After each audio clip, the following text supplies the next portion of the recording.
मैं doctor S के उपाध्याय से आचार्य लोक प्रशासन MSc कॉलेज भरतपुर।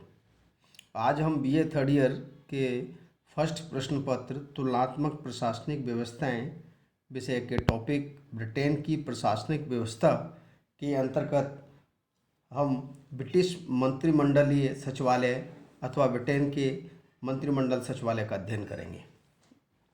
ब्रिटेन का मंत्रिमंडल सचिवालय, इसका संगठन और स्थापना। ब्रिटिश मंत्रिमंडल सचिवालय और भारतीय मंत्रिमंडल सचिवालय, इनकी कार्यशैली लगभग समान है। इनका संगठनात्मक और कार्यात्मक प्रकृति भी एक जैसी है। ब्रिटिश मंत्रिमंडल सचिवालय की स्थापना 1916 में प्रथम विश्व युद्ध के दौरान हुई थी। ये युद्ध की आवश्यकताओं के लिए ही इसकी स्थापना की थी। लॉर्ड जॉर्ज के प्रयासों से मंत्रिमंडल सचिवालय की स्थापना 1916 में हुई और लॉर्ड हेन के प्रथम मंत्रिमंडल सचिव नियुक्त किए गए। चूँकि ये सचिवालय अभी भी वार कैबिनेट के कार्यों के लिए स्थापित था, इसलिए इसको युद्ध के उपरांत इसको समाप्त कर दिया गया। लेकिन 1918 में एक कमेटी बनी, जो कमेटी थी committee on machinery of government, जिसको हेल्टन कमेटी थी। उसने सुझाव दिया कि मंत्रिमंडल के जो विचारार्थ जो मुद्दे आते हैं उन पर प्रशासनिक सहायता देने, अवलेखन का कार्य करने और संबंधित विभागों तक मंत्रिमंडल के निर्णयों को पहुंचाने के लिए ये इस सचिवालय को एक स्थायी बना देना चाहिए। इससे भिन्न 1922 में एक बोनर कानून के अंतर्गत इस सचिवालय को, मंत्रिमंडल सचिवालय को समाप्त करने की अनुशंसा भी की गई थी। किंतु इस मंत्रिमंडल सचिवालय को ब्रिटेन में निरंतर रखा गया, स्थायी बना दिया गया। फाइनर लिखते हैं, फाइनर विद्वान बताते हैं कि यह एक साधन मात्र है, किंतु इसकी अत्यधिक प्रभावशीलता तो केवल इसकी अनुपस्थिति में ही प्रतीत होती है। मंत्रिमंडल सचिवालय के जो संगठन है उसका राजनीतिक प्रमुख ब्रिटेन का प्रधानमंत्री होते हैं। और कभी कभार ऐसा भी देखने में आया कि ब्रिटेन के प्रधानमंत्री अपने सेकंड स्तर के मंत्री को इसको मंत्रिमंडल सचिवालय का मंत्री नियुक्त कर देते हैं। लेकिन सामान्यतः प्रधानमंत्री ही अपने नेतृत्व में इस सचिवालय का निर्देशन करते हैं।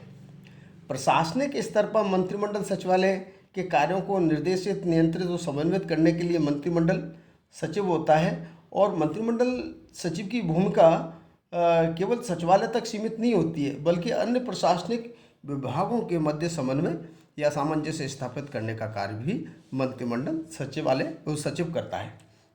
मंत्रिमंडल सचिव की सहायतार्थ स्थायी सचिव होते हैं और स्थायी सचिव की सहायतार्थ उप सचिव, सहायक सचिव, वरिष्ठ सचिव, प्रिंसिपल, वरिष्ठ निष्पादक अधिकारी, अन्य कार्मिक कार्यरत होते हैं। और अभी देखा जाए तो करीबन 100 सभासदों के स्टाफ में ये सचिवालय, 150 के आसपास के कार्मिकों के साथ ये वर्तमान में ये सचिवालय संचालित है। इसके कुछ प्रमुख जो भाग हैं, जो संभाग हैं, खंड हैं, जिनके आधार पर यह कार्य करता है, उनमें प्रमुख है प्रतिरक्षा, समुद्र पारी मामले के खंड हैं, आर्थिक मामलों के हैं, गृह और संसदीय मामलों के हैं, यूरोपीय देशों के मामलों के हैं, आसूचना का है और O&M है। तो ये भारत की सादृश्यता जैसा ये मंत्रिमंडल सचिवालय का संगठन प्रतीत होता है। अब हम संक्षिप्त में मंत्रिमंडलीय सचिवालय की जो कार्य भूमिका है उसको समझ लेते हैं। मंत्रिमंडलीय सचिवालय का प्रमुख कार्य है कि मंत्रिमंडल को प्रशासकीय सहायता उपलब्ध करवाना। मंत्रिमंडल सचिवालय को राजनीतिक कार्यपालिका अथवा मंत्रिमंडल का एक मित्र कह सकते हैं, दार्शनिक सहयोगी कह सकते हैं, पथ प्रदर्शक कह सकते हैं, या सूचना प्रदाता भी मानते हैं इसको। चूँकि राजनीतिक मंत्री प्रशासनिक कानूनों, नियमों, प्रक्रियाओं के संदर्भ में अनभिज्ञ रहते हैं और ना ही उनके पास समय होता है। अतः उनके प्रशासनिक परामर्श और सहायता के लिए ये मंत्रिमंडल सचिवालय उनको अपनी प्रशासनिक सहायता उपलब्ध कराता है। और प्रशासनिक सहायता से मतलब है मंत्रिमंडल जो समितियों को दी जाने वाली सहायता का कार्य भी ये मंत्रिमंडल सचिवालय करता है। दूसरा है मंत्रिमंडलीय बैठकों का आयोजन करना। मंत्रिमंडल की बैठकें जो आयोजित होती हैं वो प्रधानमंत्री की अध्यक्षता में होने वाली जितनी भी मंत्रिमंडल की बैठकें हैं उनकी कार्यसूची, जिसको एजेंडा कहते हैं, का निर्धारण करने का कार्य भी सचिवालय करता है और प्रत्येक मंत्री तक ये भिजवाता है। इसके प्रपत्र, मुद्दे, समय, दिनांक, बैठक स्थल, विशिष्ट निर्देश जो भी है इनका निर्धारण मंत्रिमंडल सचिवालय के द्वारा ही किया जाता है और मंत्रिमंडल सचिव की मतलब देखरेख में, उसके नियंत्रण में की जाती है। मंत्रिमंडल के लिए आवश्यक फाइल, सूचना, संसाधन इत्यादि उपलब्ध करने का काम भी मंत्रिमंडल सचिवालय करता है। तीसरा कार्य है मंत्रिमंडल के निर्णयों को लागू करना। मंत्रिमंडल की बैठकों में किए जाने वाले निर्णयों को उनको लिपिबद्ध करना, लिखित में रखना, उनका विलेखन करना, उनको मिनट्स में तैयार करना, प्रधानमंत्री के अनुमोदन के पश्चात संबंधित निर्णयों को, निर्देशों को संबंधित विभागों तक पहुंचाना और उनको लागू करवाने का कार्य मंत्रिमंडल सचिवालय करता है। अगला कार्य है सरकारी नीतियों कार्यक्रमों की रूपरेखा बनाने का कार्य मंत्रिमंडल सचिवालय करता है। मंत्रिमंडल सचिवालय जो कार्य होते हैं सरकारी नीतियों, कार्यक्रमों या योजनाओं हैं उनकी रूपरेखा बनाने का कार्य करता है। अगला कार्य है प्रशासनिक सुधार और नवाचार का कार्य। मंत्रिमंडल सचिवालय प्रशासनिक सुधार, नवाचार, प्रशासनिक कुशलता, दक्षता, निष्पक्षता, ईमानदारी को बढ़ाने के लिए आवश्यक सलाह परामर्श देने का कार्य भी करता है, सुझाव देने का कार्य भी करता है। नेक्स्ट मंत्रिमंडल सचिवालय का कार्य है अध्यादेश जारी करने की जो कार्रवाई है उसको भी निष्पादित करने का कार्य मंत्रिमंडल सचिवालय करता है। और महत्वपूर्ण कार्य है विदेशी संबंधों के संदर्भ में जितने भी कार्य होते हैं वो इसी के द्वारा किए जाते हैं। जैसे विदेशी प्रतिनिधि मंडलों के स्वागत की बात हो, उनसे संधि, समझौते, रूपरेखा, उनके संदर्भों की बात हो, ये मंत्रिमंडल सचिवालय का कार्य है। अगला कार्य है संसद सत्र के आयोजन और उसके स्थगन की तिथियों के निर्धारण का कार्य भी मंत्रिमंडल सचिवालय के द्वारा किया जाता है कि संसद सत्र कब आहूत होगा, किन तिथियों में हो रहा है, उनके स्थगन की सूचना, स्थगन की तिथियां इत्यादि से संबंधित कार्य भी मंत्रिमंडल सचिवालय के द्वारा किए जाते हैं।